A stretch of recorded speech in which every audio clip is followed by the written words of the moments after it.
Hello, my friend. You have asked me how to know where to love and where to set your own boundaries. How can you both make yourself available to the people you love and yet look after yourself too?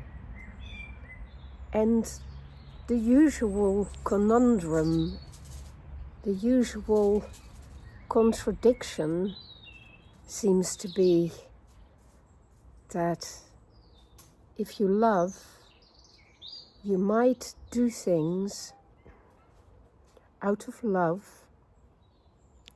that are altruistic and right for the other person, but they might get so used to you doing that, and if they don't reciprocate, you might get depleted. You will get depleted because none of our energies are endless. They are not inexhaustible. We're all exhaustible.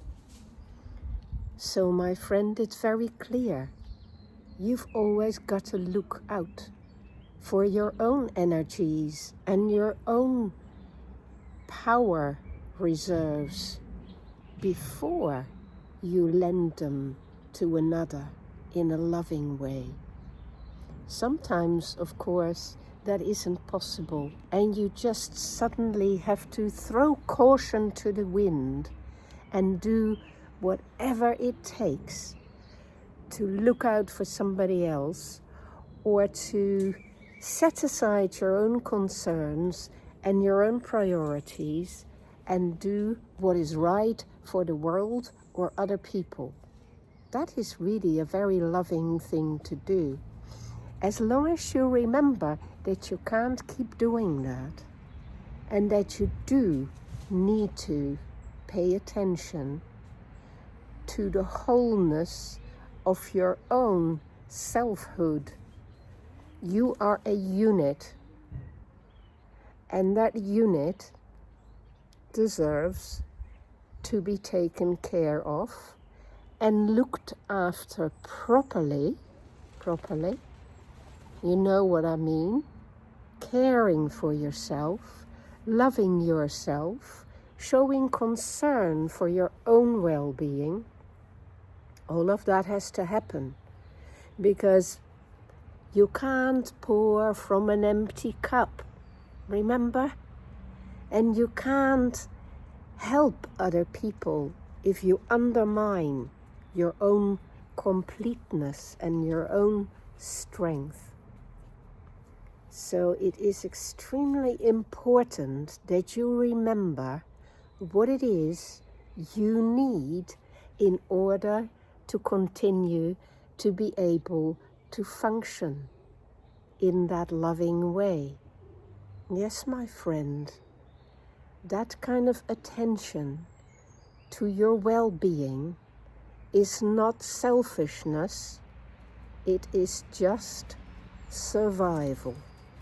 And that survival has got to come first and last. Unless you want to be a martyr and a hero or a heroine, and you just want to give your life away, I would say your life is too precious for that. You've got it, so you've got to look after it. So you need to remember to know what your priorities should be. And they should always be that you, body, mind, spirit, soul, and even your ego, that you can continue to operate in the world for as long as possible. But once that is looked after and taken care of, then it is a wonderful thing, my friend, to be able to share and to spread the love and to give, because those who give will also find lots of people who want to give back to them.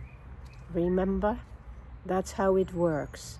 When we create a reciprocal arrangement, when we have that kind of mutuality, it will work.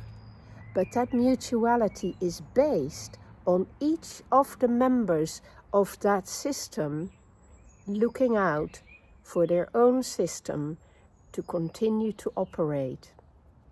Because the bigger system will no longer work if the subsystems are not looking after themselves. So that's just how it works. And there is no harm in that. There is no negativity in that. You can do that without depriving anybody.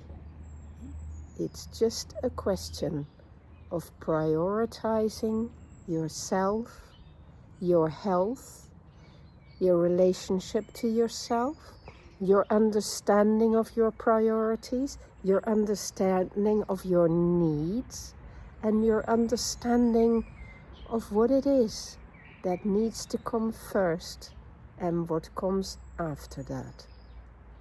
So learn to have that bird's eye view of yourself in relation and see how this little unit of your selfhood needs to be repaired, needs to be replenished, needs to be nurtured, and then see what you want to do with the energy that you have acquired in terms of spreading it around to the world. You can do both, my friend. They feed each other. When you're healthy and taken care of by yourself, you will be so the stronger in those relationships through which you are going to give so much to the world. So never worry about it. As long as you keep a balance between those two sides of life, it will be all right. Your boundaries will show up very naturally. You will have no doubt about what you need to do. Just pay attention. Pay attention to yourself and to everybody else as well.